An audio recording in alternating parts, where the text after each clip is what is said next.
Okay, fine. And Thank he's you. with Blooper. Okay. Two of our action items on the agenda. All right, action items. Meeting minutes. Did everybody have a chance to review the minutes? Are there any additions or corrections that need to be made? Move approval. Second. All in favor? Aye. Okay, passes unanimously. Thank you. Okay, Debbie, financial policy annual updates. Can you help us out on that? I will try.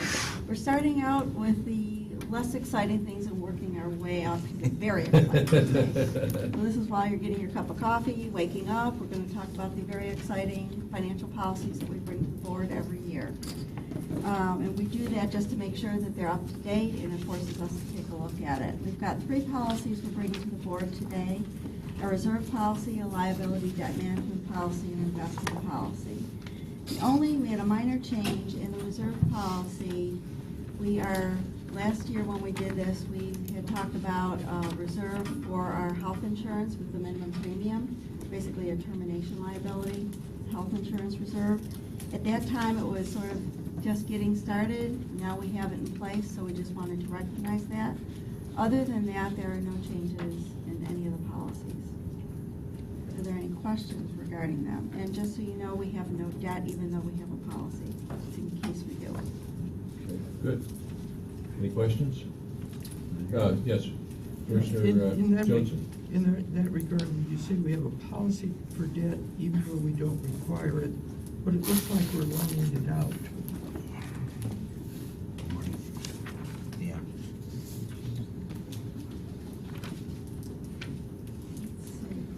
Which is on the reserve policy, or debt policy, I'm sorry? That's 6, policy number 6. Am I looking at the wrong one? In the reserve policy, I think this is not the updated. Yeah, Yeah, it's not the updated version. We wanted to keep the debt service reserve fund there even though there's nothing there, just to keep it active in case. Didn't we put that in place for Greenland? We did. Mhm. So apologize, we'll make sure the updated version is in there. But there may be a time, I mean, I think Commissioner Eggers and Debbie and I at our one-on-one earlier, you know, getting debt is fairly low right now. I mean, there might be, I don't know, who knows? I don't believe that the property tax can be pledged toward debt, so it have to be another source of revenue. So it seems kind of remote. But we thought we should just leave it in there, and I think the version that you are looking at, Mr. Johnson, is not the updated one. We'll make sure we'll include the updated version. It doesn't. It has the red line add of the health insurance reserve, but not striking the debt service reserve.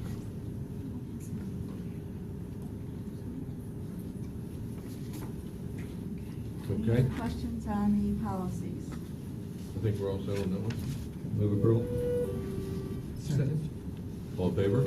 And would you suggest this goes on the consent agenda? I would think so. Yes. Yeah. Next on our list, we have the Looper Group trolley agreement, and we have Eric Carlson in the audience today from the Looper Group. He's been excellent to work with. And the Looper Group, if you don't know, operates in downtown St. Petersburg. And their current contract expires at the end of September. We have been providing $140,000 each year to the Looper since 2004. That amount has not changed. And Looper also gets other funding from other sources, such as the City of St. Petersburg, FDOT grants, etc. Our portion represents about 18% of the revenue that they get, and we're looking to renew the agreement with Looper for 2018. So the action item before you today is to renew the agreement for $140,000. Commissioner Johnson? When we renewed the Jolly Trolley agreement, we had some provisions in there so that it would be on the app where we'd be able to determine when the next one is coming. Was that considered for this one? Oh, it is being considered for the looper, yes, to put technology on their vehicles so that they can be recognized by a GPS, and then their bus stops be included in GIS. We put those in the Jolly Trolley RFP that the procurement for the Jolly Trolley services, we put those provisions in. We haven't done a similar kind of RFP for the Looper service now, but we've been talking with them. As you know, we're talking about expanding the Looper in the future beyond this, and plan to put those technology improvements in place for that. Okay, thank you, Mr. Chairman. Okay, any other questions? Okay. Do we need a motion on this? Yeah. Okay, do I hear a motion? Move approval. Second? Okay, all in favor? Aye. Thank you. And Thank you. next is the FDOT funding? Yes, Right this along. is the Debbie Show this morning, Mhm. Debbie Today Show. This is another annual action item that we have. We receive funding from FDOT for block grant funding, which is for operating costs. That's the largest piece of it at $4.3 million. We also get urban corridor funds for the 100X, the 300X, the Curlew Road. And in here we have, this is acceptance of those grant agreements for those urban corridor ones. As well as this year, we have $1 million that we're getting from FDOT District 7 special designated funds. This is going to be used for the design of the Central Avenue BRT, and PSTA is also matching that with $1 million, which is included in the capital budget. So this is not necessarily new funding as part of the state package for the project, but it is something new that we're bringing to the board this year, moving forward. So the action item on this is approval of the agreements with FDOT for the operating assistance through the block grant and through the urban corridor funding, as well as acceptance of the $1 million for the Central Avenue BRT. Okay, questions? All right. Do I hear a motion? Move approval. Second? All in favor? Aye. Okay, passes unanimously, thank you. Would that be consent? I would think, unless somebody brings it up, I would think it would be consent item. The attorney will have to read the resolution Yes. titles, but. Yeah. Okay. Mr. Chair, as we move into the next item on Clearwater Beach, I would like to introduce Mr. Al Burns.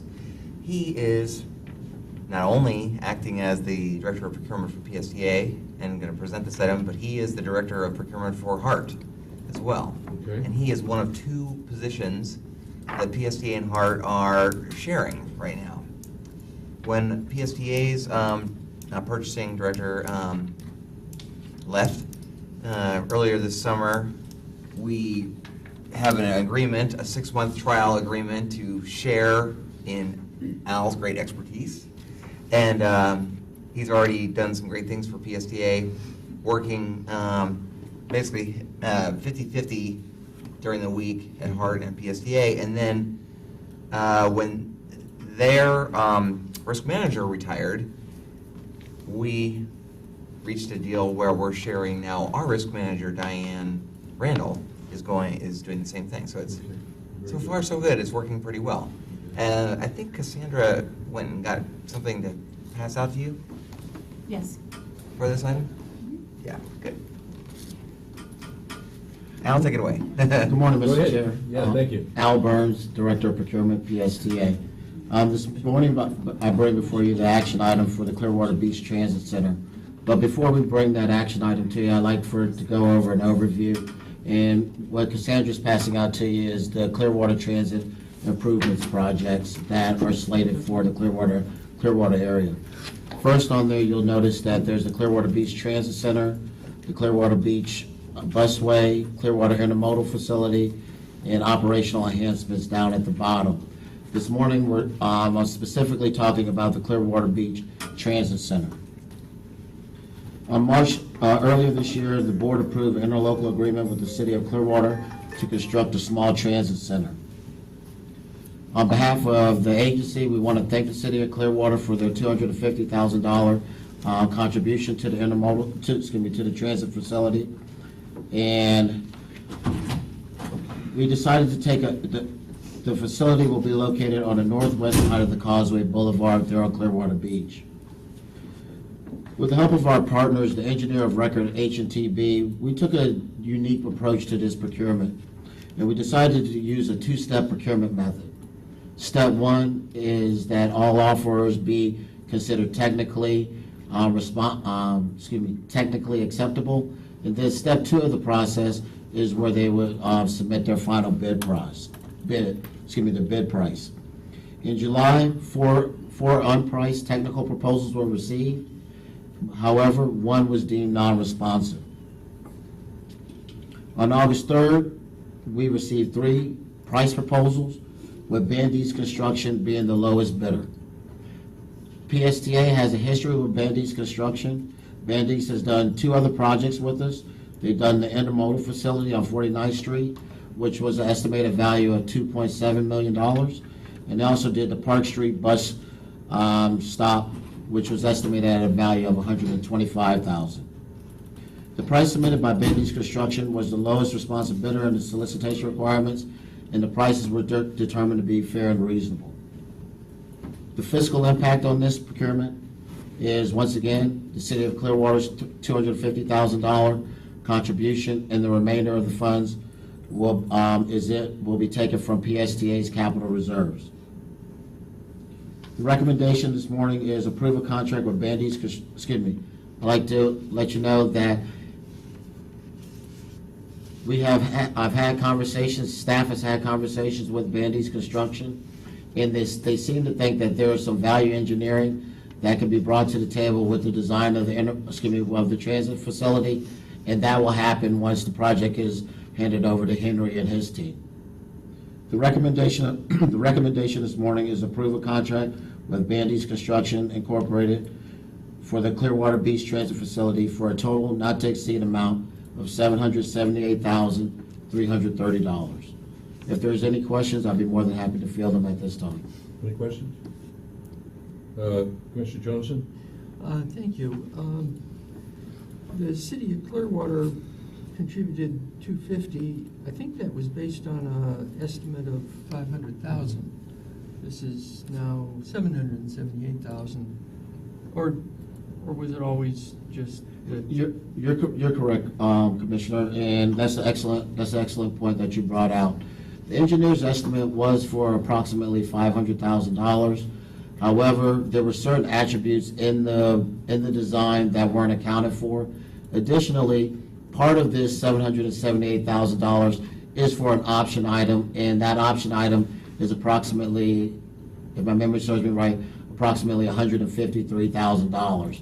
So at the end of the day, it's an option item that we can take off the table, and the option item I referred to the rendering on the screen is that reverse L part of the rendering. This part right here is the optional part. So when I saw that, I reached out to H&TB, and I also reached out to Bandy's Construction to find out what was the issue and why was there such a big delta. And I was assured through value engineering that price can be lowered. Thank you, Mr. Chairman. Commissioner Schulman? What is the optional item for? I mean, I realize what it is on the screen, but what purpose does it serve? Why would we want that versus not wanting that? I can't speak to that. I wasn't here at the infancy of the procurement.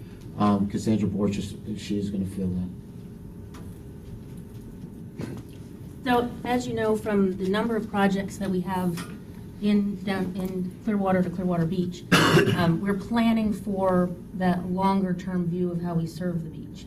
That piece was specifically designed to connect to the parking lot, the city-owned parking lot, on the north side of the transit center. That would really be used once we had the TIA Express up and running. And so that as a longer operational project, if we could get that done in the current project here, we would, and if we couldn't, it was always an optional item to do later, once we get that operational project up and running. So it just serves as a cover for the parking, as It's- people are coming in from the parking lot? To walk to the parking area, and that parking area would be converted into like a little transfer area where people could connect to hotel shuttles, other beach transport, but all of the buses and trolleys that we would have coming in at this time, the current operations, would be satisfied with that linear piece. Okay. Yeah, because obviously it makes sense if it's going to something else. If it's just going to a parking area, right, people are still getting wet or going out in the sun once they go to their car. So, well, how do we, is there a possibility, or what does it do from a cost perspective as an optional add-on at a later date when we're ready to move forward with the TIA expansion? Yeah, I One don't of know the if I can- benefits of putting it in as an option, and when the board approves that, excuse me, if the board approves the action item, at a later date, it allows us to go ahead and do that at a later date without having to go through another solicitation, et cetera. Bandees will just be issued NTP or notice to proceed for that additional item at our pleasure. So there's a cost savings for doing it now versus waiting to do it at a later date? Well, yes, sir, there would be a cost savings from a mobilization standpoint in construction. There's typically, there's a mobilization cost when the contractor has to actually go out there and start doing the work. If it is able to be done, wrapped into one big package, we don't have to incur that redundancy, i.e. the additional mobilization, which has a significant impact in the construction arena. Okay. One last question. What is value engineering? Very good question. Value engineering is when our engineer of record, they do a design. And the contractor, or the GC, the general contractor, they'll look at the design and say, hey, there's a better way to do this and a more cost-effective way to do this. And that's what Bandees Construction is going to bring to the table. They've already saw some opportunities where, hey, do you really need X number of feet of canopy? Can we do it with do this means and methods? And it's a practice that is highly encouraged by the FTA, Federal Transit Administration, and it's just common practice in construction projects. Sir. Thank you for the explanation. Okay, Commissioner, yeah, Scott. Thank you, Mr. Chairman. We'll get Dave. Yeah. So I was reading through that this is going to accommodate 3 buses. Is that L piece there, would that be a 4th bus? Or would this whole thing that we're looking at here be for 3? So the 3 buses would be along that linear piece. Okay. So that would be the trolleys, the beach services, the coastal services would come into this location, as well as the Suncoast Beach Trolley. It also allows, because of the timing of the operations, it would allow another service like the TIA Express to come in and be on that linear piece. The other piece is really just a covered walkway for additional connections. So we're not providing space for Florida free rides, Uber, any hotel shuttles that people might connect to. And so it's a pedestrian walkway to connect to those other services. Yeah. If you look at this little Picture. small picture at the very top, you can kind of, I think, get a better feel. Oh, okay. It's basically a bus pull-off on the side of the Causeway Boulevard. Yeah. Where you see those 2 blue rectangles, those are trolleys. So you could fit a 3rd one theoretically in there. Yeah. And then that will be the long canopy along the way. And then Right. you can see there'll be a little walkway over to the parking lot there, which is actually the one, at least half of it is owned by the city of Clearwater, but it looks, when you drive out there now, Yeah. go out there now, it looks like it's the hotel, Barefoot Beach Resort Hotel parking lot. But actually, half of it is owned by the city of Clearwater right away, that they're dedicating to this project to be this pickup drop-off area that Cassandra's talking about. Commissioner Gresham. Yeah, and currently there are, I believe there are meters or a pay station for those spots. So it's long history by it, used to be the right of way. The picture that is on this flyer is the picture that has been circulated amongst our Clearwater community. And I would suggest that we should deliver that picture rather than changing it to significantly to something different. Yeah. So I'm grateful that we have a way of funding this and going ahead, and maybe there's some cost reduction. But I would not want to cost reduce the length of that cover, because that has been advertised as what will be delivered. And waiting out there in the sunshine is Brutal. yes. It's a cancer-producing nightmare. Yes. Any other questions? Okay. Mr. Schulman? So as pointed out, the original cost sharing with the city of Clearwater was 50-50, but with a hard dollar amount. And this might be a question for Brad, but is there an opportunity, based on the original agreement, to go back to the city of Clearwater and ask for that differential? There's a possibility of that. I am happy that Debbie and the president, well, in the capital improvement program that we have put together for approval this year, we have accounted for the full $778K minus the only 250 from Clearwater. So we have budgeted for the full canopy and everything. I would hope that the first step in value engineering and talking to Bandy's would be if they have other ideas that are not design reductions, not functional reductions, but means and methods kind of thing. That's what they always advertise. That value engineering is ways to be more efficient. You don't have to lose anything in the project. Tackle those first to see if we can get the cost down. But even if we can't, we have a financial plan to deliver what we presented, as Mr. Johnson said, to the Clearwater Beach community. Look, I have a question. I guess this is for Mr. Burns, but when we go through the process of choosing these vendors who are eligible to bid, and then taking a look at their bids, we always need to make sure that these people can in fact deliver what they are certifying. And so my question is, none of these names are household words, so any of these three are household words.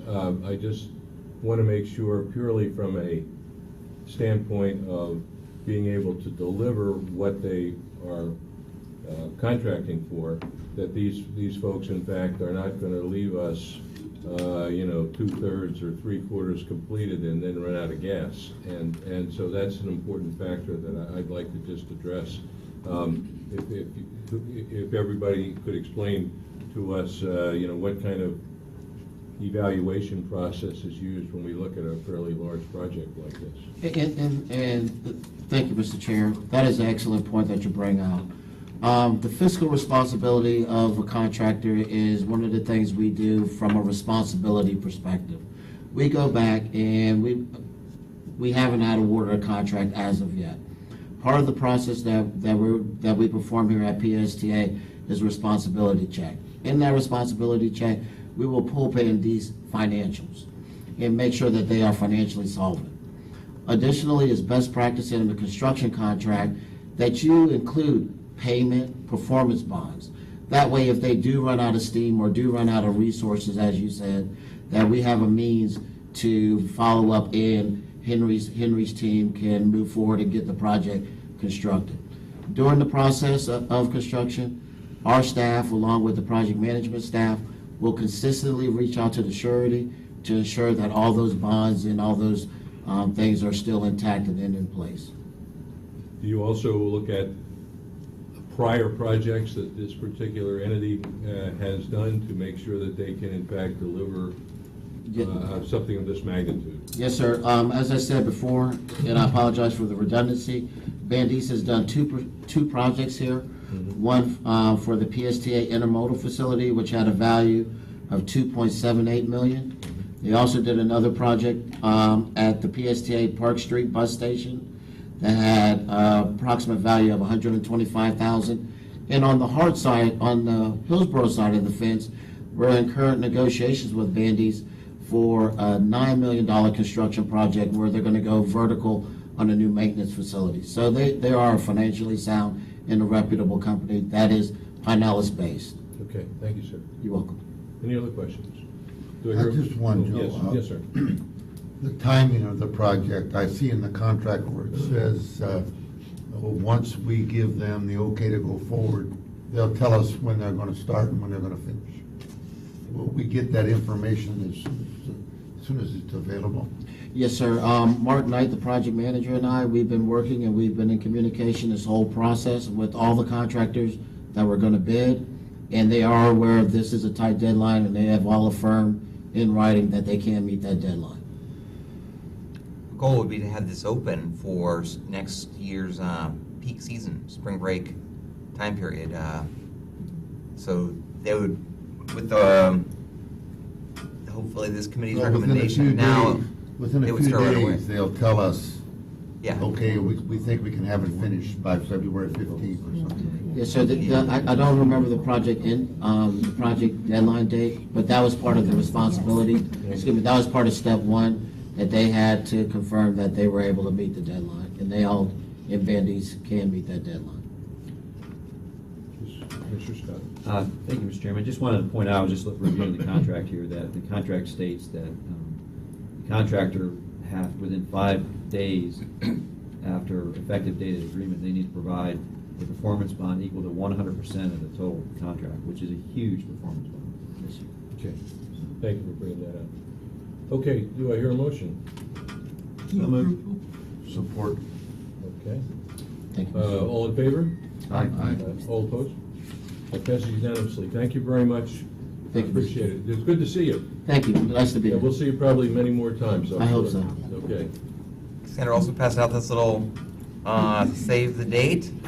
Right. Join us Cool. pre-canopy, so put sunscreen on. Groundbreaking Okay. there. Would this be? Number 7. Consent or action? Say action. Action, Okay. Oh yeah. Next item, Henry, easement for Duke Power. Yes, sir, good morning.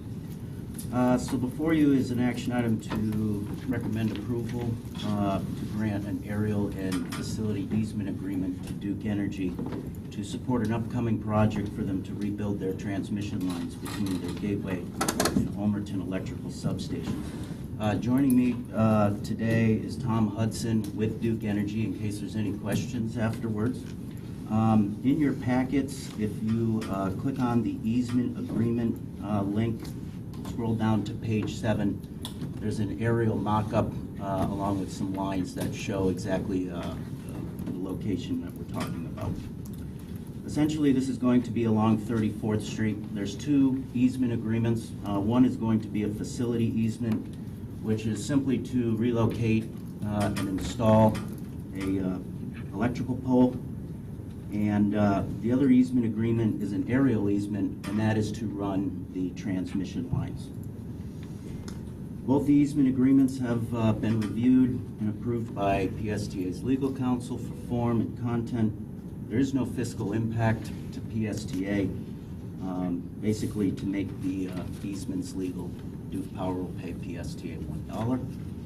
And basically, the recommendation is to go ahead and approve the easements for Duke Energy. Any questions? $1 is going to help your maintenance budget. It is. Awesome. Okay. So Commissioner Johnson? maybe I should have negotiated. And this is primarily for the major overhead line that's there now. And I always like to go underground when we're spending, replacing stuff, but I'm just wondering. Transmission, it's not cost feasible to go underground with transmission.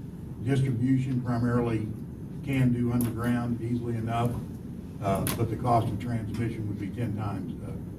These are our high voltage lines that run between substations. They don't drop to service to any customers.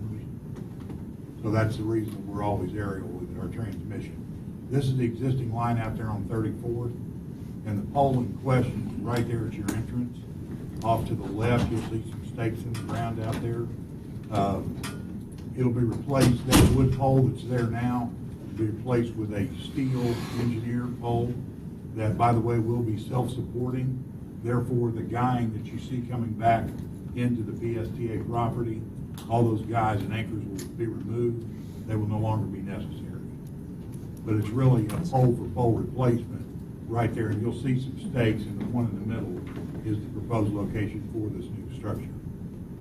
And is this related to the pole work that's being done on 118th? I can't comment. We've got all kinds of activities. We got wood pole projects that are going on, which is just spot pole replacement, so I'm not 100% sure about which project you're referring to. I think it's for the Speedway connector, the road connector going up through the Speedway property to. Are you talking about down on 126th, where where FDOT's bought all that new right-of-way for the, I know the county's looking to expand 126 at some point in the future. I don't believe it's funded yet, but I think they're trying to open 126 up. Right. And that Speedway, there's a drag strip and a. Right. Yeah, and FDOT's bought, I think, 200 feet of corridor down through there. There's gonna be a big overpass, and so that's one of the motivations Pinellas County has for trying to open 126 up. Thank you, Mr. Chairman. Okay, any other questions? Do I hear a motion? Move approval? Second. All in favor? Aye. Okay, passes unanimously, thank you. That Thank you. could be consent, could it not? It's consent. Consent. I think so, yeah, that's pretty routine. Okay, does that take care of all our action items? It does. All right, so, thank you both gentlemen. You don't have to hang around if you don't want to.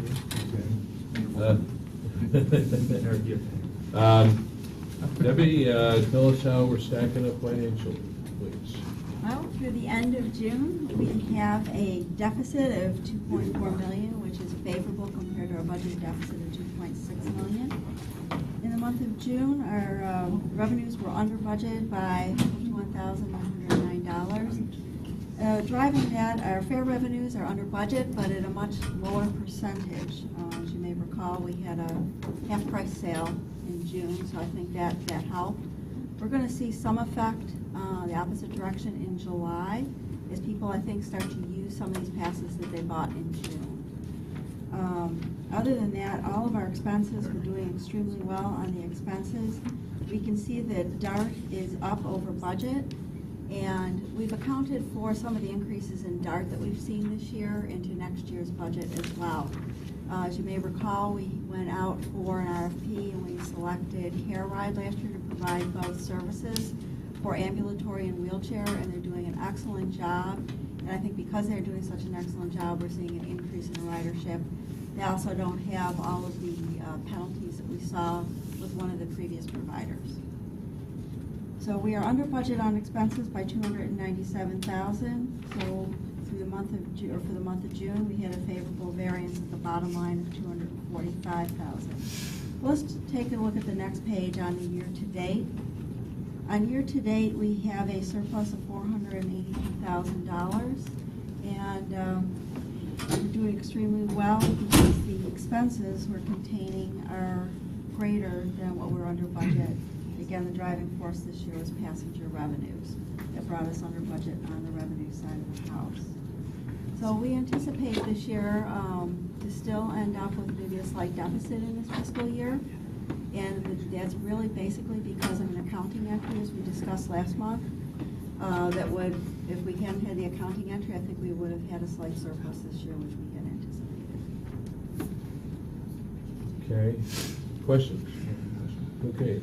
Commissioner What is the, Shulman. that guy, what is, what was the cost for the fringe benefit expense to decline so dramatically in the past I think month? it was more of a timing, and we did something different in our contract with SEIU this year. So we were over budget the first part of the year and under budget in the latter part of the year. And so we'll come out where we should be by the end on that. I don't know, Michael, if you want to talk to vacation? Yeah, I think I had to do vacation wages accrued adjustment that we did in December. So I think by the end of the year, we'll smooth this out. Okay, because we're still almost 6% under budget there for the year. And you said it's going to wind up being about even towards the end of the year? Yes, we believe so. Okay. Any other questions? Yes, Mr. Johnson? We seem to always be asking questions about the passenger fares. And we've had some explanations of this previously, and on our regular monthly report, we had a listing of information. But I'm just kind of wondering, as we look forward to next year, how are we building our next year's budget based on what we're seeing so far? We built the budget based on the forecast for this year, and with basically essentially no increase.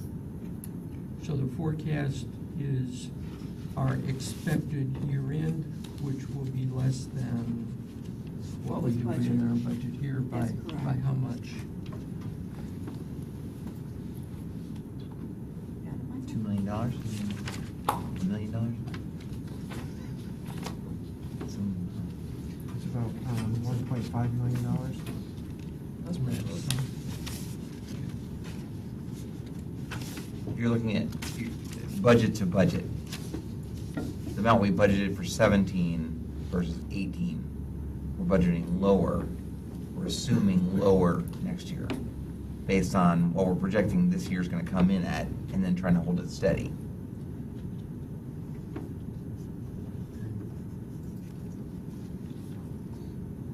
But about the 5th day of every single month, these couple of months, I lay awake at night waiting for Mike to tell me what the last month was, to see if we're gonna hit it or not. So it's Mike's fault if we're not making it. Exactly. Just kidding. No, it's not. So, just to make sure I understand, what we're saying, getting back to what we were talking about before with regard to incorporating DART into the mix, that's actually working out better for us than the prior arrangement as far as delivery of certain groups of folks that we were previously paying more per ride than we are with DART. Well- And over time, that should improve our Yes, our expenses. right now, I think on our customer satisfaction, it is probably the highest it's ever been Mhm. with this contract. Okay. And for those who don't know, who are new to the board, we have, excuse me, penalties if they don't perform to certain metrics, and then they can earn it back by improving. And they have so few complaints, which is complete contrast to Okay, previous. so that's a positive then Yes. for us in terms of. You know, unfortunately, Providing better service. it's kind of a two-sided coin. It's a huge positive that we switched contractors to award the contract to Care Ride. Mhm. And even though that the cost per ride was within our budget, as Debbie said, the customers are so loving it so much that as you look at the ridership report, which is your next item, you'll see that ridership is So, substantially on DART, mhm. which, unlike the fixed route bus, every single new rider that rides the paratransit vans, we pay per rider. So expenses are up exactly equally to the ridership being up on Care Ride. I mean, on DART. Okay. Yes, Commissioner Eggers? Yeah, just on, I know we've done some of this work with that group that we belong to on the benchmarking. I was just looking at the passenger fare number as a percentage of the total revenue. Could we maybe start seeing a little bit of how we compare to our benchmark group? Yeah. On that, just, I certainly know every system out there is subsidized with taxes of some type, but just be interesting to know how we're doing compared to others. Thank you. Yeah. Any other questions? Okay. Any other reports that we need to go over, Debbie? We have our quarterly reports in here. We Yep. have our reserves and investment reports. I don't know if, Michael, you'd like to have any highlights from that? Yeah, on the investment report, we currently have about $53.5 million invested at Bank United, and about $2.8 million at the SunTrust. this quarter, we broke out, we created a new money market savings account that would match our capital reserve account. So you see a new account in there for the $25 million. And all the accounts at Bank United are earning a little over a percentage of the interest. We're still on track to switch banks. We're going to be banking with Bank United. The implementation date right now is September 1st. Okay. So that will be completed by September? Yes. Okay. Mr. Chair, if I could ask a quick question. Mike, do you believe that the closing down of the SunTrust next to the Grand Central Station down in St. Petersburg is due to us switching out of them and going to Bank United? I think so. Okay. Yes. All right. Any other questions on this? We also have other reports in here, our quarterly fuel report as well as our quarterly capital report. And when you take a look on a quarterly capital report, it's a rather thick one, but you can take a look. We do what I would call best in practice as to how we put together this report, especially on each individual project item. And it'll tell you the story of it, not only where we are from a budgetary aspect, but the whole milestones, highlights, lowlights, concerns from when it started. And FTA considers this to be a best practice to be able to do this. If somebody leaves, they could literally pick up this report and get an essence of what is going on with each and every one. And it's not just FTA funded projects, it's for every project. Oftentimes there are wide variations in the percent of what's complete or what has been paid on capital projects due to timing. Slight changes because they're larger dollar amounts can make for larger variances. But it's one of our goals here, one of the things that I've got Pam Wrights in the back here, our grants manager. We are working towards making sure that we close out our federal grants as expeditiously as possible. Goals going forward is like 3 years. FTA allows for longer, but we want to be good stewards of their money. They get evaluated on how quickly we can turn projects around and spend their money down. Cassandra has been extremely successful in getting us additional monies from FDOT, again, because we've been good stewards of the money. We have shovel-ready projects, we have things going forward. So these reports are a great tool for us internally. We meet as a team once a month, and then we also, with the project managers, we also meet once a month with Brad. So a lot of time is also spent on the capital program, even though we only talk about it quarterly. Okay, thank you. Yeah, Commissioner Johnson? Looking at the capital projects in the planning project, on the bottom there's the Howard Franklin Bridge study. As I recall, that's one where we advanced some money to FDOT for That is the correct. project. It shows that it's still not completed yet. I wonder, is it still open? It is still open. Come on up. Yeah. Oh, that's right, there's no question. So we contributed financially to the NEPA portion, the environmental clearance portion of the project, and the Florida Department of Transportation keeps those projects open until the design is complete and the construction begins. This allows them to go back to the environmental consultant if there's any supplemental environmental work that's required. So the contract is still open, and they slowly draw that down until it's complete. And we did that to help them advance the project, as I recall.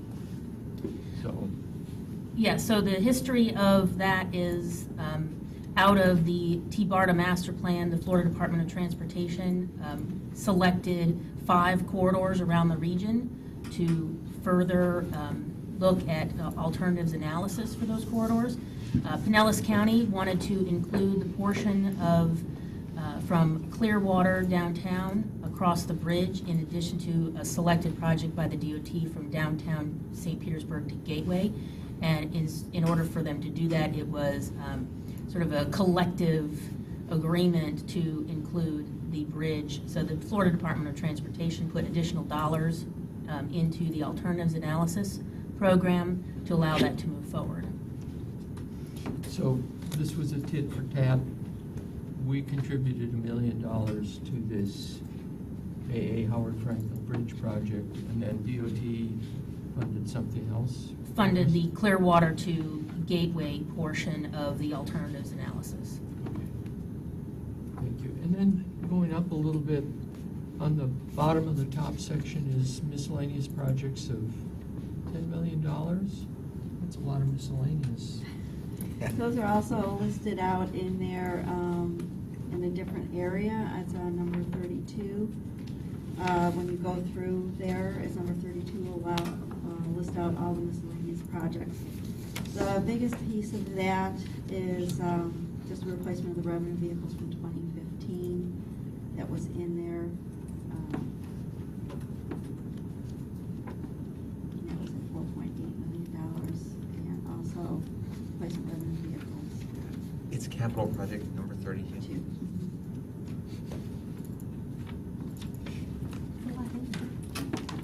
There must be a better way to page through these. Maybe we can link them better. How's that? We haven't linked these. That's a good idea.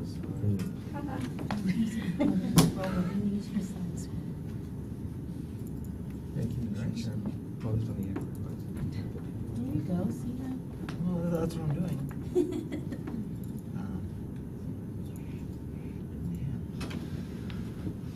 Now you're probably going to scroll past it, right? I'm still on 19. Michael's scrolling along with you. I think we need to look at that. We I can. don't know why the revenue vehicles would be in miscellaneous. Buses. There The reason it was put in miscellaneous for right now is because the project was completed, the buses were received and they're in service. There's just a small piece of like $6,700 of training that was still outstanding. Oh. So it was originally removed from the report, but I was asked to put it back on just so we could show that remaining $6,700, which will be taken care of next month because it's already been, I believe we're receiving the invoice for it. Okay. So that's the only reason it was moved. It had its own project for a while, but it was just moved to miscellaneous because the vehicles were in service. Some of the other projects that are shown on the miscellaneous are projects that we've received new funding for and they have not started yet. So they don't have a project number or a start date, so they stay on that page until they become, you know, an actual project and have, you know, a start end date and other information to go with it. In utero. That satisfactory? I guess just from my suggestion would Thank be if you've got a big bus order that's almost closed out, rather than moving it to miscellaneous, you just leave it in. leave it in. What, as Pam an and I item. have talked about that, because what I'd like to do, it makes it a lot easier for my reporting to put this together, is to keep this exactly in the order of the way the capital budget is approved. Right, So that you can easily see it.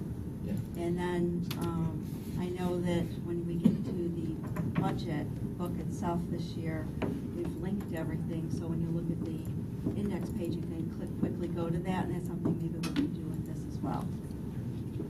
Thank you. You're welcome. Thanks to Commissioner Everything we're Johnson, okay? who I think one of our first meetings that we had, you showed me that the city of Clearwater did something kind of like this on capital, and so but Debbie's done a great job of improving it, and we're constantly trying to make it better. And Thank you. if I may, Mr. Chairman, what we did, what PSTA now does is an order of magnitude better than what the city does. And I've been going back to the city and saying, hey, come on, we should do something like this as well. And so far I haven't been successful there. So I'm very proud of PSTA. Because years ago, when I was first on the board, we never had a multi-year capital plan. It was just the capital plan for the next year. And, I mean, that's incredibly uncertain. Yeah. Okay. All right. So, any other questions on this item? We're moving on to ridership reports. Yeah, which is at your places. Right. It's not in the practice. This is the ridership report that we compiled for the month of July. Mm-hmm. We'll go to the board. And you can see a substantial amount of our ridership reduction is related to the Jolly Trolley being down. And that's largely due to issues related to the Clearwater Marine Aquarium that are somewhat out of our control. Mhm. As you know, they're they're expanding the Marine Aquarium and building a parking garage, and ultimately going to shut down their downtown Clearwater Dolphin Experience, or is that what it's called? Yeah. And they're kind of scaling that back, and that was a year ago a very high portion of the ridership on the Jolly Trolley, especially during the off-peak season. So that's a majority of the reason that overall ridership was down. I will highlight, and I think it is a nice segue to our next discussion, but Henry just keeps it rolling really nicely. If you look down at miles between roll calls of 48,000, another 2 months in a row, we're going to start calling this a trend. Yeah. On keeping the vehicles on the road. And I think, as Henry can explain, that is due to a lot of the initiatives and training that he's put in place. That our maintenance is better, and that it is not just a 2-month trend, but it is. It may not be that high every single month, but things are much better because of some of the investments we've made in the maintenance department. Last thing I'll just point out is you can see on there 2 things.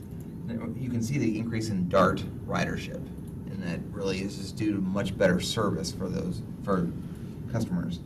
And then shown on there, down below the 2 shaded lines, you see the line called TD discounted pass trips.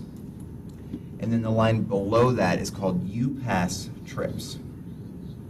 And you can see that when you're comparing month to month, from July to July, TD discounted bus trips are up 53%, and UPass trips are down 74%.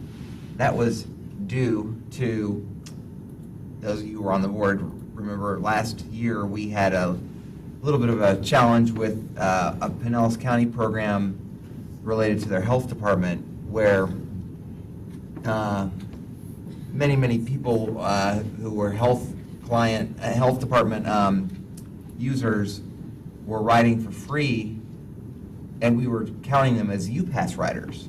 So we had a massive spike last year in UPass ridership. We have corrected that problem. We have an agreement now with Pinellas County, and they are now more appropriately back to being transportation disadvantaged riders, and we're getting credit for them. So all things are back to normal. Transportation disadvantage, you can see, is still very, very high. That's one of the reasons that farebox revenue is down more than ridership is down, is that our transportation disadvantage ridership is not really down. It's still flat or even growing a little bit, and they are paying a lot less per ride than full price paying people. And that's why the financials that Debbie presented are a little bit different than the ridership. I think that was kind of interesting. Any questions? Yes, Commissioner I Roberts? just wanted, on the ridership trend analysis at the bottom, that total, is that just a add, or is that reflective of the numbers above it? Yes. It's not really a percentage drop, it's just it's not a percentage drop. It's just, I mean, if you're using all these numbers, all these percentages are all weighted differently by the actual numbers, right? Oh, well, The right. national trend numbers are a lot larger than the DART ridership numbers, right? I mean, is that? Well, I right. just don't think that 7.2 is reflective of anything. I don't know what that is reflective of. The 7.2 is tied to the chart up above, that just for the month of July, ridership in total was down 7.2%. And so, yes, you're right. I mean, Jolly Trolley ridership is a small portion of the overall ridership, and DART is even a smaller portion. But the national trend numbers that you use for that reduction are just huge numbers. Right? In total. Yeah. But what this is trying to show is just what are the different factors that led, this is a subjective analysis done by our planning staff, of what are the factors that led, as a snapshot, to the drop in ridership in the month of July 2017. And this is an estimate, kind of breaking down, well, DART was up, that's a small portion of it. Jolly Trolley was down, that's a small portion, etc. Weather is a major factor, and then there is just a national trend in transit ridership, especially on bus transit ridership across the country, down 3 or 4%.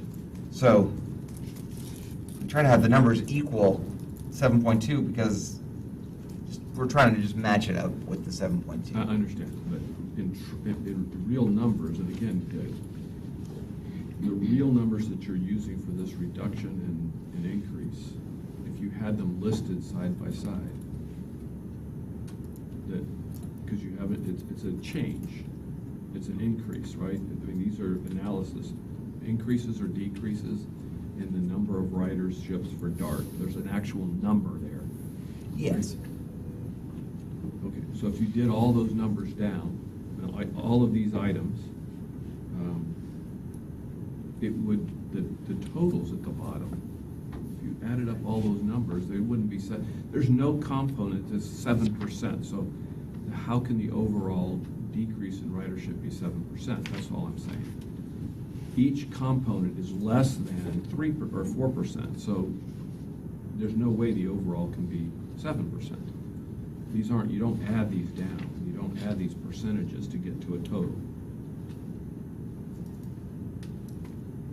If you use Okay. actual numbers, I understand. you add total Right. numbers down, the Right. increase from the actual numbers will be far less than 7.2. It'll probably be closer to the national trends, since those are the biggest Yeah, single numbers. exactly. So if you add those, put the numbers in two columns, the actual, not the trends, but the numbers themselves, you'll see that that percentage was probably going to be a lot lower. I just I think see. it's, when you say it's 7.2% total, I'm not sure what that even means. So that's all I'm saying. I do Gotcha. understand the national trend being down. I understand all of the components, but I think the overall number is, just, again, you're using these numbers right above it, correct? Well, this is probably one of those conversations for after the meeting. Okay. There's no reason to tie up the meeting with this, but I the think- 7.2% is I an think- inaccurate I number. understand. That's all I'm saying. It doesn't Yeah. represent anything Correct. to me. Definitely. Okay. All right. Any other comments on that?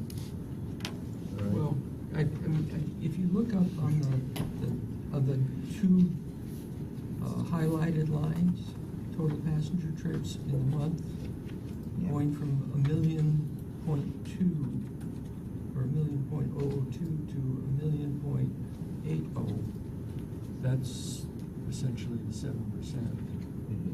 Right. So we've got some things going up and we've got other things going down.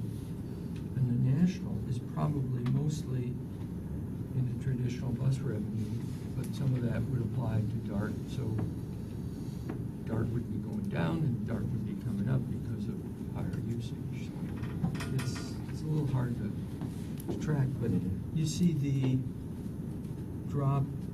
The total, the other bus passenger trips, that's where the Jolly Trolley is included, right? Right.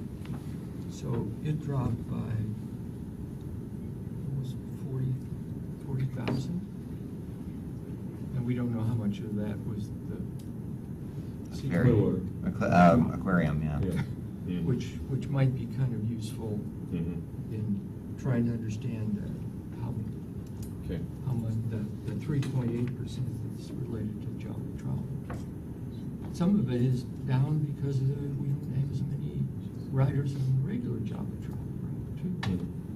I know in Clearwater Beach, we had a huge year last year of hotels, and this year the occupancy is down just slightly. The average recovery per room rate night is up, so we're still in good shape from an economic, but some of that may be been related to last year we were the #1 beach in the U.S. And some sales. According to the papers this morning, the revenue from tourism is up overall. I don't know how that impacts Clearwater directly. The total visitors to the Nellis is up like crazy. Okay. So, do we have anything in other business that we need to review?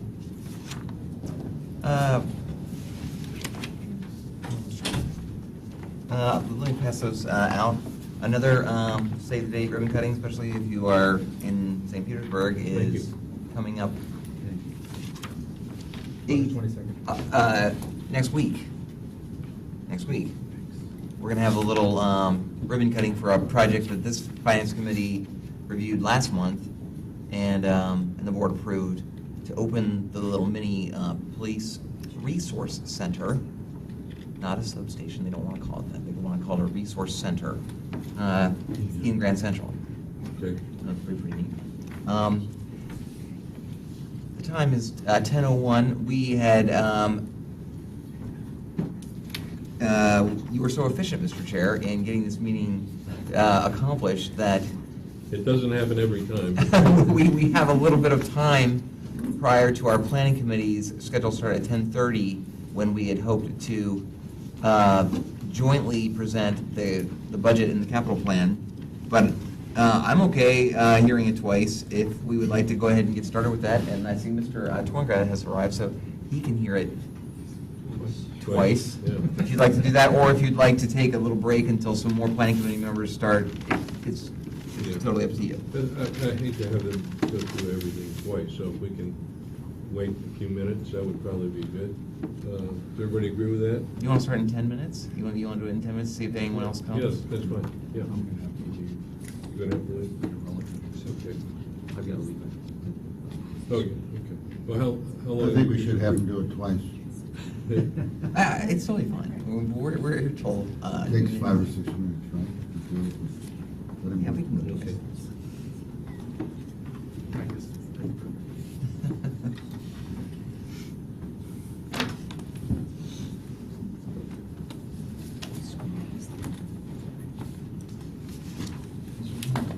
You're welcome.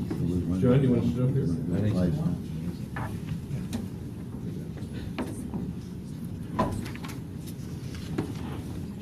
Let the record reflect that Commissioner Thornby joined us here.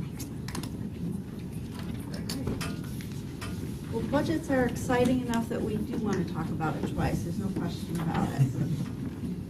So today is sort of a culmination of what we've been talking about for the last, since February, March, last few months.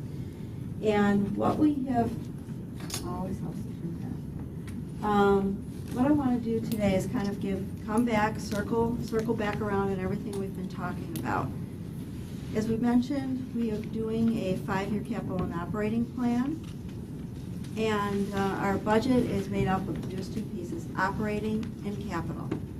And in fiscal, going out for the next, actually to 2022 is our next 5-year plan, we are actually fiscally sustainable all the way through 2021. Matter of fact, for the budget for 2018, we have anticipated a surplus of $510,000. We're also starting out the year with an anticipated $25 million of monies we've set aside for capital improvement projects.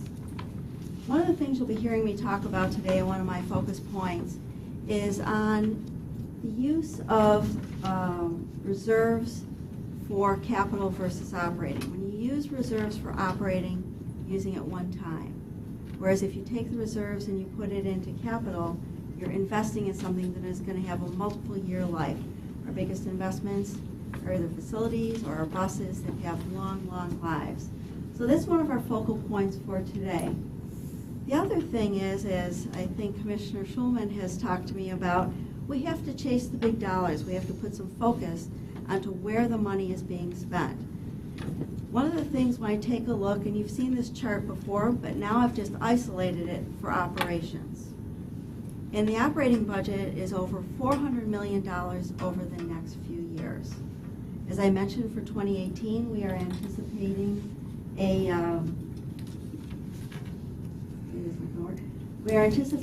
surplus of $510,000 next year. It'll cover the deficit in the following year of $400,000.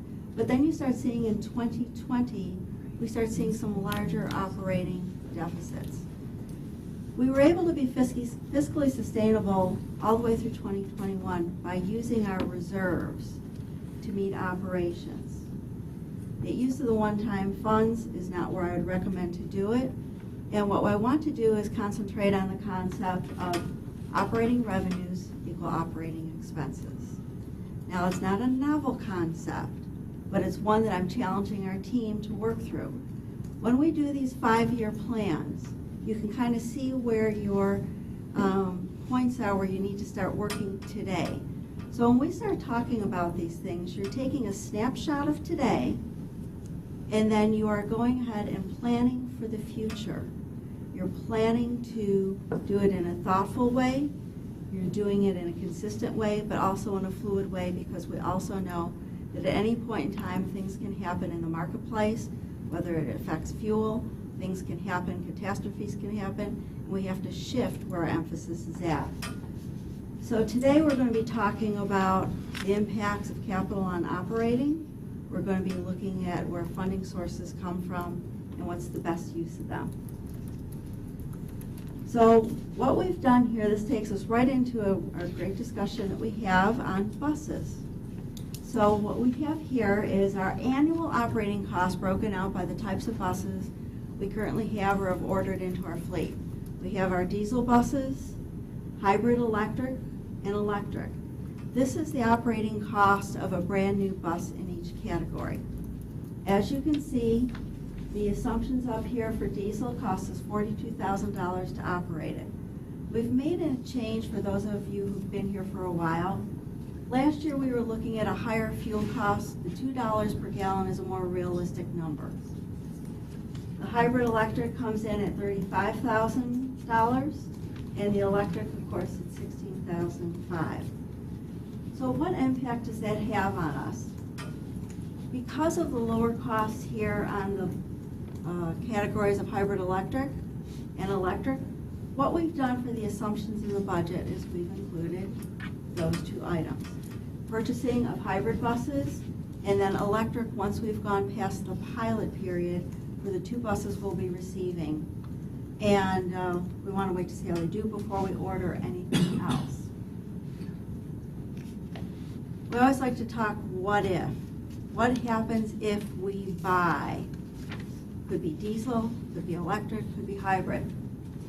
So I'm here just as a reminder to myself and others what the actual cost of the bus is. So a brand new diesel bus fully loaded for us, ready to go, turnkey, $500,000 in 2018.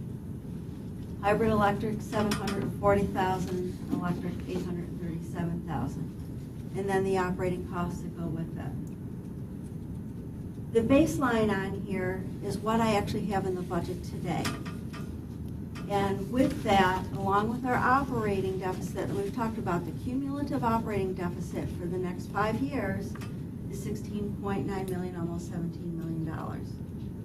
So the types of buses we buy can have an impact on operations. If we were to go all diesel, we would actually increase that deficit. Just on the operating side, it's costing us more to operate it than it does the other 2 categories. If we go with diesel and electric buying those forward, we also have an impact on there, a little bit better because the electric doesn't have the fuel component. If we were to go all hybrid electric, it also has an impact on there of increasing our costs on here, and because we no longer have electric buses. So my point in all of this, whether we buy more electric and hybrid electric buses, is it does have an impact. The further away you get from the fossil fuels, the less cost it has on operations. The other thing is, I went back and looked, it has been now 8 to 9 years that the board has opted to go with purchasing of hybrid buses, hybrid electric buses, or electric buses. So regardless of the type of bus that we buy, My point is, my goal, my challenge to the team here is we still need to work on an operating deficit. Now, it does have an impact on capital. Of course, the cheaper the bus you buy, the more buses you can buy. So if we were to go with all diesel, we wouldn't have to use any capital reserves at all. So that would allow us to buy more buses. So that might allow us to buy a couple more buses each year. If we went with diesel electric, similarly, we wouldn't have to use any of our capital reserve funds. We could save those for another day, or to buy more buses, and so on. So when you start getting down to the more expensive ones, you start dipping into the reserves a little bit more. So again, on here, what if you buy more of one type or another, it does have an effect on the operating side, but it still doesn't take away from what I need to start working on, what I need to start drawing on everybody's expertise on, so that when we get out to 2020, 2021, 2022, you won't be seeing any negative numbers. One of the things I want to talk about today, because we're talking about capital reserves for operations, it's a one-time fund, I don't want to do that. When you take a look at our list of all of the different sources of our revenues that go into operations, they're all recurring funds, no one-time funds. What I'd like to do is take a moment, because we do have a lot of new board members, and talk about the use of our federal grants. On here you can see we've put about $5.7 million towards operations in 2018. We get approximately $13 million a year from FTA. Those funds can be used as formula funds. Those funds can be used either for operations, for such things as our tire leases, for preventative maintenance, for our planning and administrative time, or it can be used for capital. What we've done here at PSTA is we made a conscious decision maybe about 4 years ago to say we are not going to increase what we put towards operations out of that FTA funds. Every transit agency in the country takes a portion of it and puts it into operations, but we didn't want to become dependent on that.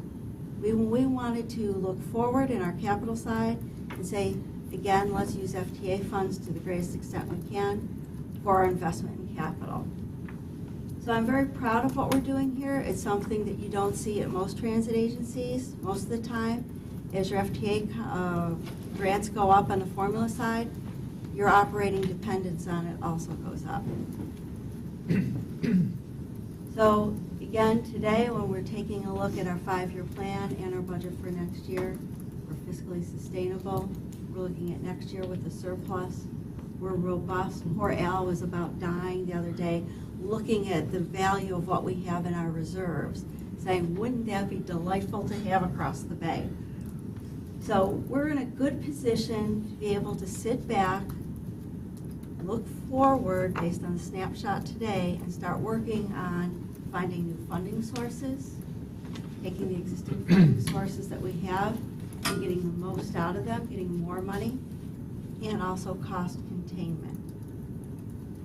So that is my presentation. I know that we're going to probably want to have some great discussion on buses.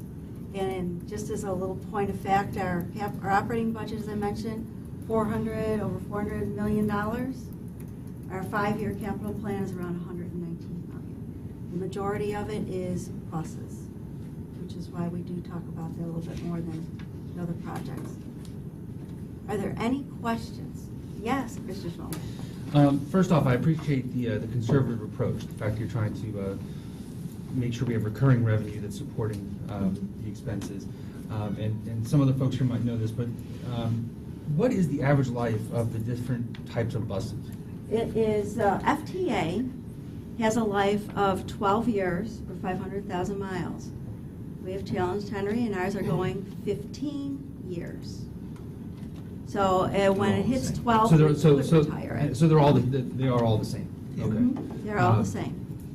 The interesting thing for me was the operating cost didn't include labor, or at least if it, for bus drivers. Right. So when we talk about potential of having more capital, spending less on a diesel bus versus an electric bus, we say we can add more buses. But then we also have to have a increase in operating costs that we need drivers for those buses. Well, we'd replace the older buses, not increase the size of our fleet. Okay. Number of drivers, they- If we added buses, they would not be net additional buses that would require additional drivers. They would just be replacing some more older ones Okay. I would. faster. The comment that we could buy more buses, we might be adding more lines. in case we need more. I should say, thank you for the correction, more replacement buses. Okay. And then also, I know that you said you went with a $2 per gallon diesel price point. Is there value in looking at that at different price points? I mean, the price has been rather volatile over the last 3 to 5 years. Last year, we looked at 3, which I think we've seen that is way high now, because we've got a lot of store of fuel out there, and the prices have stayed low. I mean, they've been creeping up. We, as some of the committee members know who have been on this board for a while, we have looked at different price points. And last year, we were trying to do a life cycle cost analysis of this capital decision. And there were some board members, no longer on the board, that were very concerned, that made the point that diesel prices are at a historic low right now, and that over a 15-year period looking out into the future, we should use a higher number. So we used I thought it was 350 or 3 assumption, and then the cost differential on the life cycle cost differential goes down, of course, on the hybrids and the electrics. But as Debbie, what we used for this analysis was, first of all, diesel prices have been staying low, and so right now, in this next year, based on this decision, these are the different estimates of operating cost of the different vehicles at a more reasonable price for today. But it's also over the next 5 years, right? Well, once you've committed to a particular technology, you're committed really for the next 12 to 15 years. And so that's my point, though, is when looking at the cost comparatives from an operating cost, it doesn't, the annual cost is kind of a fixed number, and if you take, okay, well, multiply that by 12 to get the total operating cost for any particular vehicle, it doesn't quite paint the same picture, given the fact that those prices, the diesel and even the hybrid have a more variable component to their operating expenses. Right, and maybe Henry can talk a little bit about the type of buses. We've got hybrid buses, but now we've taken possession of 3 hybrid electric buses, which has a different type of transmission, what's this, instead of a parallel versus, this is my resident expert over here too. It makes a difference in how it runs. The difference between the three buses we talk about, diesel, hybrid electric, and of course with the all-electric, is essentially the fuel economy. So the hybrid electrics get better fuel economy, at least 2 miles more per gallon. That's our projection. If you look at the electric bus and you convert the measurement we use, typically you'll see a fuel economy in equivalent gallons to diesel of somewhere between 16 to 20 miles per gallon. In terms of the cost of electricity right now, our blended rate per kilowatt hour is approximately 7 cents per kilowatt hour. That is probably the lowest in the country right now. So if you were to convert that over to a price per gallon of fuel, it's significantly less. The other thing regarding future projections of the cost for fuel, as Brad and Debbie mentioned, last year it was $3 per gallon. This year we chose $2. If you spend a lot of time, like I do, reading financial publications about the fuel and supply and where it's going to go, last publication I read was that right now we're in a supply glut. There is plenty of suppliers of fuel across the world right now that the United States has access to. Some future scenarios are that because there's just not enough fuel consumption to reduce inventories that prices could remain stable for approximately 10 years. As the vehicles on the road now become more fuel efficient, and if you look at CAFE standards going out to 2040, under those standards, unless they're repealed, cars today would have to achieve miles per gallon of approximately 40 to 50. And that's not hybrid, that's not anything, that's just a regular old cars coming off the manufacturer lines. So obviously, as fuel economy goes up in vehicles, reduction in fuel usage comes down. So that's why there's just so much supply of fuel right now that is just not being used. A lot of countries, if you look at the OPEC, was in order to kind of stay as a main supplier, their answer was to increase production, kind of drive out some of the other new players that are in the market. OPEC has curbed production, but those countries that don't belong to OPEC have increased production. So it was the opposite has happened. So if we had a crystal ball and could predict where the price per gallon is, I'd probably play Powerball and win, but I don't have that crystal ball. But at least for now, 5, 6, 7 years out, I don't believe there will be volatile spikes where the cost for a barrel of crude oil will see $110. I do not see that. I do not believe we're going to see that cost for a very long time.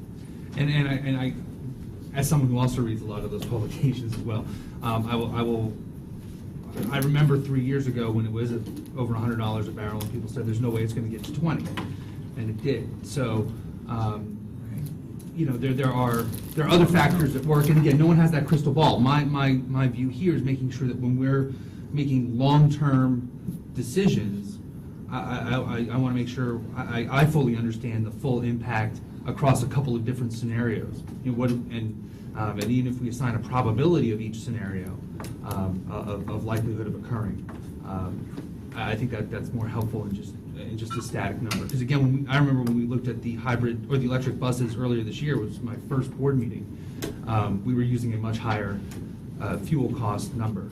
And so you had like the time to pay back and recovery was different. So I just want to make sure we're understanding the budget under different scenarios, not just one.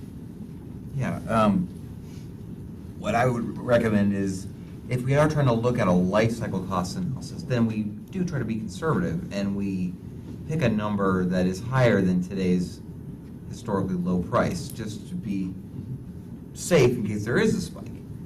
But what Debbie's presentation was trying to do, which is that this is a new sort of approach, and overall, I think, as you stated, a little bit more conservative approach to our budgeting, is really trying to work toward operating revenues equal operating expenses, and then treating the capital budget and the reserves separate.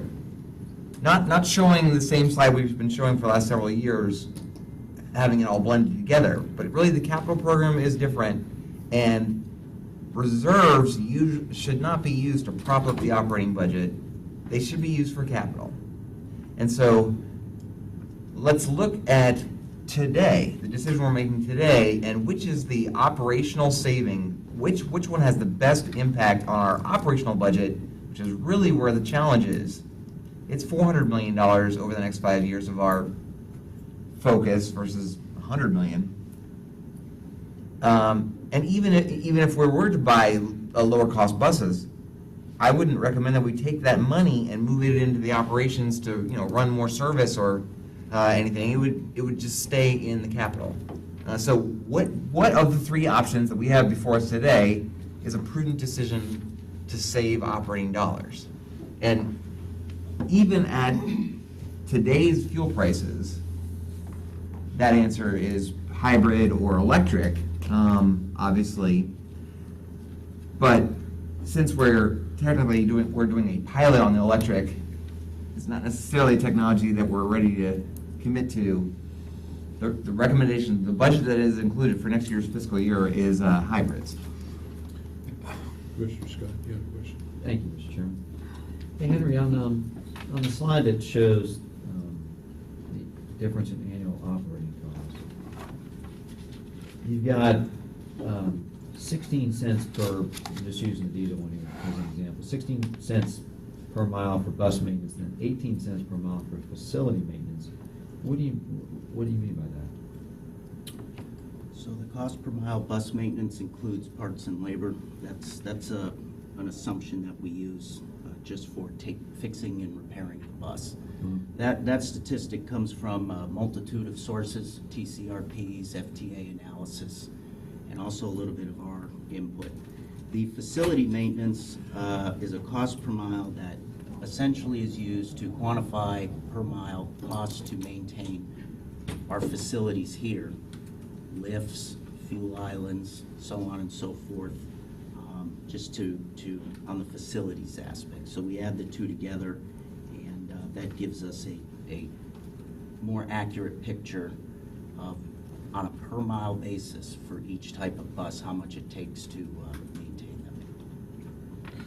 So what year in the 12-year life cycle are you getting that 16 cents a month from? This is an assumption over the entire life cycle. For the fleet, right? Or for Right. us? Well, no, these assumptions that you see is not for our fleet, right? Okay. This is assuming that these are brand-new 2018 model buses coming off the line. So we assume that over the next 12 years, that these would be the cost per mile to operate them. Over the entire 12 years? 12 years. It would not be beneficial for us to use our diesel cost per mile, because the last diesel we purchased was in 2008. Do you feel comfortable with that 16? I do. Well, aren't you really adding those two numbers together? Yes, we're adding the two numbers together, so it would be 34 cents per mile combined. See, we started adding the facility cost for each bus, because that's sometimes when you look at cost per mile, people don't take into account what you need to do to the facility to take care of vehicles. There are obviously ongoing maintenance expenses with the facility, no matter which vehicle that you buy. What would you attribute to the 5 cents per mile less cost for an electric vehicle to the facility compared to the other two? We would not be needing to fuel them, so they would not be going through our fuel island. Obviously, the cost to move electricity is a lot cheaper than having to take into account bulk fuel storage, permitting of such things, and also that most of the equipment for the charging stations per se requires very little maintenance because there's very few moving parts. It just doesn't make sense to me. At 34 cents per mile over the life of a bus, to me, would not include facility. That would just be purely parts and labor. Where's the 34 cents? You're adding the 16 and the 18. In the 18. It just does not jive with anything that I've ever experienced. On the fuel economy side, I mean, we operate 2014 dealings, and we get way better than 4. We're getting closer to the hybrid electric figure here of 6. So I would like to see if we could have it before our next meeting. That spreadsheet that you put together a few years ago when we were having this discussion that showed the entire fleet, the model year, okay, the type of powertrain it had, the cost per mile, that we, the actual PSTA data. I'd like to see that. These numbers really don't jive with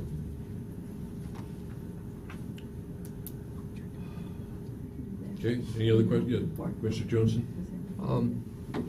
50 years ago, I was sitting in a cost accounting class, and Roger Briggs was trying to teach cost allocation, primarily in a manufacturing environment. But one of the things that, in looking at this, we have two challenges. One, we have the cost flow, the cash flow, rather, needs.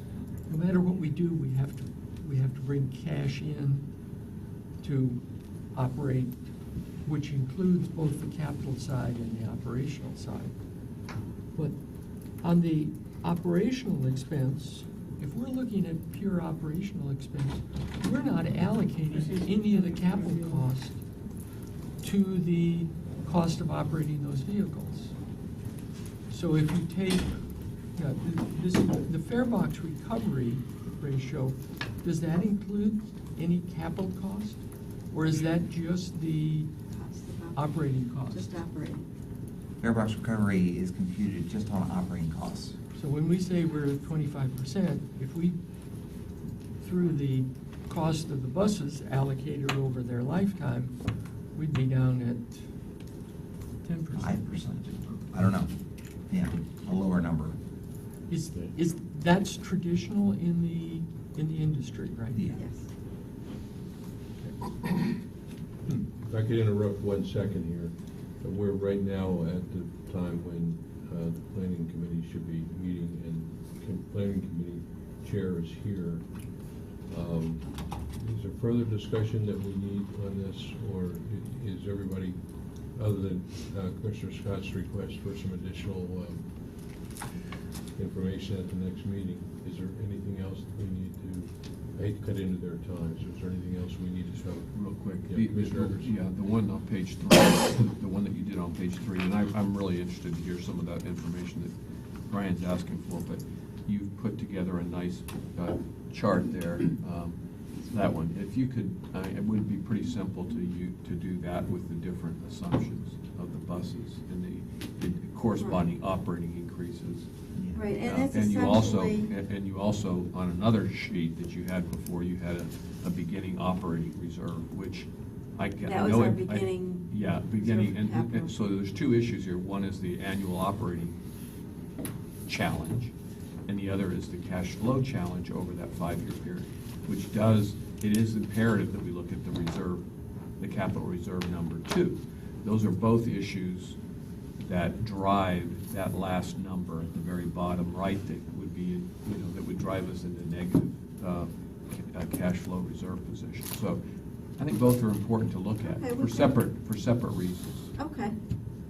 Now, one of the things, in keeping the capital reserve off of this sheet, is it really forces us to see what the bottom line is here. Because otherwise people are saying, well, we've got all this money, we can just put it to operations. What I'm saying, let's start thinking about keeping all that capital reserve for capital.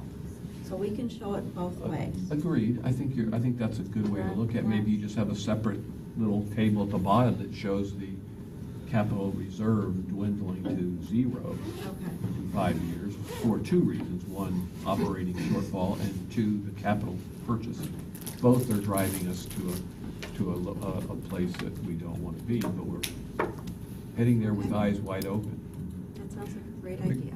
Which is the cash requirements type projection Operate the business. to Operate. and Equip. Yeah. Yes. And here I kind of summarized it, but I'll be happy to put it back out on the bottom here, because this is then the impact onto that bottom line of just the operation. No, I think that's good. Okay, I will do it both ways. Okay, thank you very much.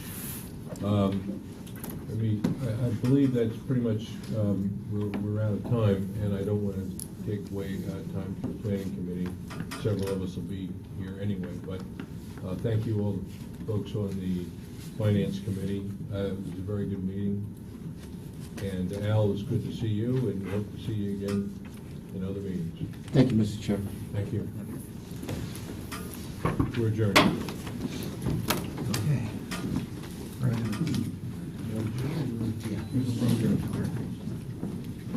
Oh, sure. Oh, yeah. Oh, I think my chair is right. Oh, sorry.